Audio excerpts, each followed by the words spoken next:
Welcome back students. तो इस video में हम लोग सेकंड स्लिप का पहला क्वेश्चन देखने वाले हैं पाइथन का, जो कि ए है।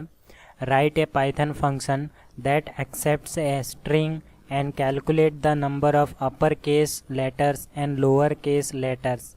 यहाँ पे सैम्पल स्ट्रिंग दिया है और इसका आउटपुट दिया है अपर केस 3 है, लोअर केस 13 है। तो ऐसे करके हम लोग बनाएंगे और हम लोग स्टैटिक मतलब कि ये हार्ड कोडेड रख के भी देखेंगे और यूज़र इनपुट प्रोग्राम भी बना देंगे। तो जो भी आपको सही लगे उसको आप लोग अप्लाई कर सकते हैं। तो यहाँ पे मैं यूज़र इनपुट आपको रेकमेंड करूँगा। तो चलते हैं आइडल में, और आइडल में आने के बाद फाइल सेव कर लेना है, फाइल बना लेना है। और फंक्शन लिखने के लिए मैंने बताया था DEF कीवर्ड का इस्तेमाल करते हैं। उसके बाद यहाँ पे हम लोग एक नाम दे देते हैं फंक्शन का, सैम्पल स्ट्रिंग। तो ये नाम दे देता हूँ और ये मैं पैरामीटर लेने वाला हूँ स्ट्रिंग का, तो इसीलिए मैं यहाँ पे ऐसे बना रहा हूँ। उसके बाद डी एक वेरिएबल लूँगा, इसके अंदर मैं 2 चीज़ स्टोर करने वाला हूँ एक ही बार में।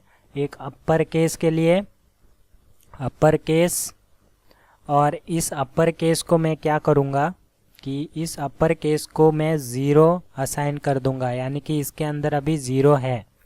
वैसे ही हम लोग एक लोअर केस बनाएंगे, लोअर केस। इस लोअर केस के अंदर हम लोग 0 रख देंगे बाय डिफ़ॉल्ट। ये हमारा काउंटर जैसा काम करेगा, तो ये काउंटर हम लोग देख लेंगे। उसके बाद हम लोग इस काउंटर को हम लोग कैसे इंक्रीज़ करेंगे, फॉर लूप के थ्रू 1 बाय 1 एक्सेस करके। तो इसके लिए हम लोग फॉर लूप चलाएंगे, स्ट्रिंग को हम लोग एक्सेस करने वाले हैं और कैरेक्टर रहेगा, तो एक 1 बाय 1 कैरेक्टर को एक्सेस करेंगे। तो यहाँ पे C हम लोग का कैरेक्टर को रिप्रेजेंट कर रहा है और ये फॉर लूप का नाम है।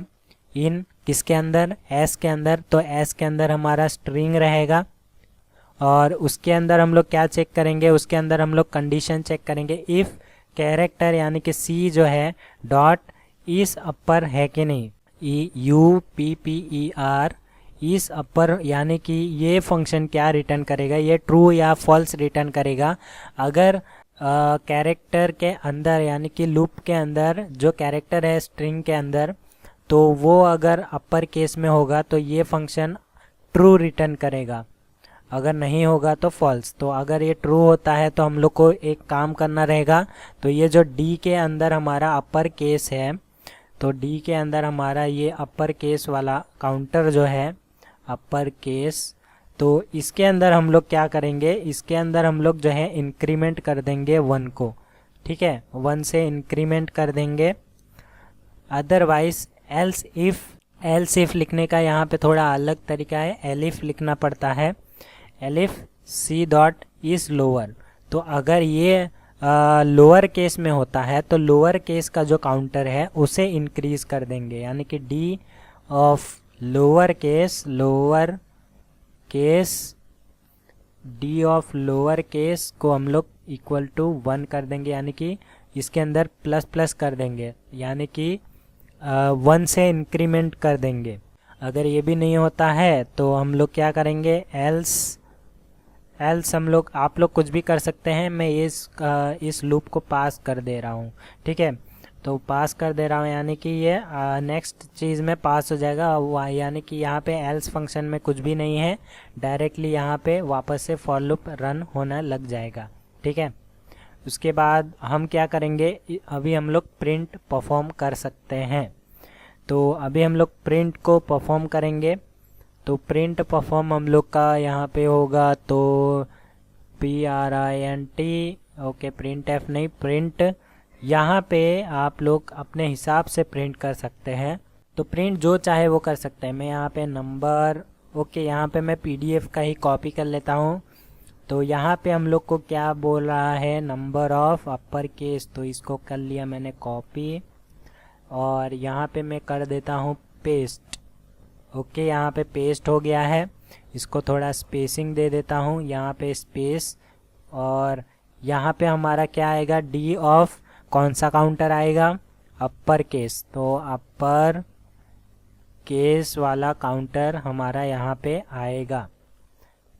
और सेम टू सेम हम लोग को लोअर केस के लिए भी चाहिए, तो ये प्रिंट वाला यहाँ पे आएगा।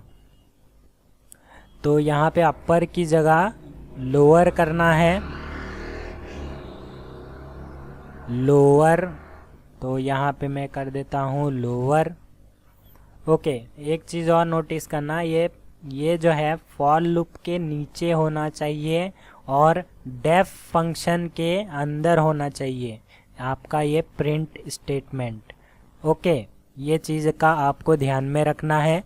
ये फंक्शन के अंदर ही है लेकिन लूप के बाहर है प्रिंट, इतना याद रखना, ठीक है। अगर ये आप लोग स्पेस इतना नहीं दोगे तो ये आपका एरर थ्रो करेगा। तो यहाँ पे आप लोग का ये चीज़ हो गया। अभी हम लोग फंक्शन को कॉल करेंगे, अभी फंक्शन हमारा रन नहीं करेगा। तो यहाँ पे हम लोग फंक्शन को कॉल कैसे करेंगे, तो ये फंक्शन आपका यहाँ से उठा के कॉपी कर लेना है, यहाँ पे पेस्ट कर देना है, ये चीज़ हो गया। अभी यहाँ पे आप लोग दो चीज़ कर सकते हैं, हार्ड कोडेड, यानी कि आपका यहाँ पे क्या दिया है, यहाँ पे दिया है द क्विक वाला, तो इसको कर लेता हूँ कॉपी, यहाँ करता हूँ पेस्ट। यहाँ पे सिंगल कोट डबल कोट दोनों ही चल जाएगा, बस इतना सही है हार्ड कोडेड में। तो यहाँ पे आप लोग रन पे क्लिक कर दो और यहाँ पे आप लोग देख सकते हैं हमारा आउटपुट 3 और 13 आ चुका है। लेकिन अगर यूज़र इनपुट करना है तो मैंने पिछले वीडियो में बताया है यूज़र इनपुट कैसे लेते हैं, तो उस केस में मैंने इंटीजर का बताया था। अगर आपका इंटीजर नहीं है या फिर स्ट्रिंग है तो आपको कैसे लेना है, तो यहाँ पे आपको बस इनपुट लिख देना है, हो गया। अब यूज़र को आप लोग मैसेज देना चाहे तो दे सकते हैं, मैं यूज़र को एक मैसेज देना पसंद करूँगा, एंटर ए स्ट्रिंग।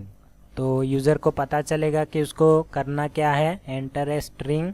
तो यहाँ पे यूज़र जो है इनपुट करेगा, उसके हिसाब से हम लोग को काउंट करके हम लोग को आंसर दे देगा। तो यहाँ पे रन करते हैं, तो यहाँ पे एंटर ए स्ट्रिंग बोल रहा है, तो यहाँ पे मैं लिखता हूँ the quick brown fox. Okay, यहाँ पे एंटर करता हूँ, तो यहाँ पे हम लोग का आउटपुट सेम आ चुका है। अभी आप लोग कुछ भी टाइप करोगे उसके हिसाब से ये काउंटर वर्क करेगा। ओके, तो यहाँ पे मैं एक और बार समझा देता हूँ। सबसे पहले हम लोग ने DEF कमांड मतलब कि कीवर्ड यूज़ करके हम लोग ने फंक्शन को बनाया। उसके बाद हम लोग ने फंक्शन का नाम दिया सैम्पल स्ट्रिंग करके हम लोग ने नाम दिया। उसके अंदर हम लोग पैरामीटर पास किए जिसका नाम रखा हम लोग ने S। ओके, उसके बाद कॉलन से हम लोग को पता है कि जो फंक्शन है उसमें हम लोग कॉलन का इस्तेमाल करते हैं। उसके बाद यहाँ पे 4 स्पेसिस रहता है। फिर डी वेरिएबल एक बनाया, डी वेरिएबल के अंदर हम लोग ने 2 लिस्ट को स्टोर किया है, लिस्ट यानी कि सेट ऑफ लिस्ट। ओके, ये सेट ऑफ लिस्ट है। एक है हमारा अपर केस जिसको हम लोग ने 0 असाइन किया, एक लोअर केस है जिसको हम लोग ने 0 असाइन किया। ये हमारा काउंटर का काम करने वाला है। तो यहाँ पे हम लोग का ये चीज़ हो गया। उसके बाद हम लोग का काउंटर का काम तो करेगा, लेकिन काउंटर हम लोग बना तो दिए लेकिन काउंट करेंगे कैसे, तो यहाँ पे हम लोग को बार बार इटरेट करना पड़ेगा, किसमें, ये एस के अंदर। तो यहाँ पे हम लोग फॉर लूप लगाएंगे। यहाँ पे फॉर लूप का नाम सी दिया है मैंने, सी इसीलिए क्योंकि कैरेक्टर को हम लोग काउंट करने वाले हैं, तो इससे इजी रहेगा, आसान रहेगा समझने के लिए। तो यहाँ पे आप लोग कैर भी लिख सकते हैं, तो यहाँ पे जहाँ जहाँ सी है वहाँ पे कैर करके आप लोग दे सकते हैं, लेकिन कैर जो है एक कीवर्ड है तो कैर ना दे। ओके, तो यहाँ पे मैंने सी दिया है और सी इन एस, यानी कि जो सी है वो एस के अंदर ढूंढेगा। तो यहाँ पे सी एस के अंदर ट्रेवल करेगा, लूप चलेगा। तो एस हमारा क्या हो गया, एस हमारा ये हो गया, ठीक है। इसके अंदर जो भी इनपुट आएगा वो हमारा एस हो गया। उसके बाद हम लोग यहाँ पे चेक कर रहे हैं कंडीशन से, if C dot is upper. तो इज़ अपर फंक्शन जो है यहाँ पे हम लोग क्या चेक करें, सी डॉट इज़ अपर, यानी कि जो कैरेक्टर हमारे पास पहला आएगा वो कैरेक्टर हमारा इज़ अपर में है कि नहीं। इज़ अपर फंक्शन क्या करता है कि ये जो इज़ अपर फंक्शन है वो ट्रू या फॉल्स रिटर्न करता है।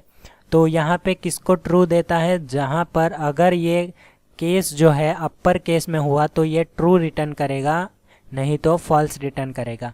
तो अगर ये ट्रू रिटर्न करता है तो हम लोग क्या कर रहे हैं, डी के अपर केस को हम लोग 1 से इंक्रीज कर रहे हैं। ओके, यहाँ पे 0 था तो यहाँ पे 0 + 1 हो गया, यानी कि यहाँ पे 0 + 1 नहीं हुआ, 0 के ये अपर केस इक्वल टू 1 हो गया, +1 हो गया, अपर केस इक्वल टू ++ हो गया। ठीक है, यहाँ पे आप लोग ऐसे समझ सकते हैं। अगर कोई और प्रोग्रामिंग लैंग्वेज आप लोग ने सीखा है, वहाँ पे आप लोग ने ++ देखा होगा एक साथ, तो I++ फिर J++ लूप में देखा होगा। उससे क्या हो रहा है कि वो इंक्रीमेंट हो रहा है। तो यहाँ पे आप लोग का यही मतलब है, प्लस इक्वल टू का मतलब भी ++ ही है। ओके, यहाँ पे डी अपर केस ++ हो रहा है।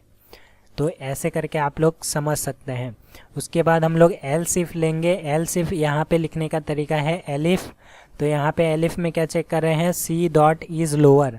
अगर अपर केस नहीं होता है तो वो लोअर केस है कि नहीं वो चेक कर रहे हैं। अगर लोअर केस होता है तो लोअर केस को हम लोग 1 से इंक्रीज कर रहे हैं, काउंट कर रहे हैं, इसके अंदर 1 स्टोर हो जाएगा। ठीक है, उसके बाद ये भी नहीं होता है तो ये लूप चलेगा, वापस से दूसरा कैरेक्टर आएगा। इस बार सपोज यहाँ पे 1 है और यहाँ पे चेक करेगा, तो अगर ये ऊपर होता है तो यहाँ पे 1 + 1 कर देगा। ठीक है, यहाँ पे अभी 0 + 1 था, उसके बाद अभी 1 + 1 कर देगा, 2 हो जाएगा अगर वापस निकला तो।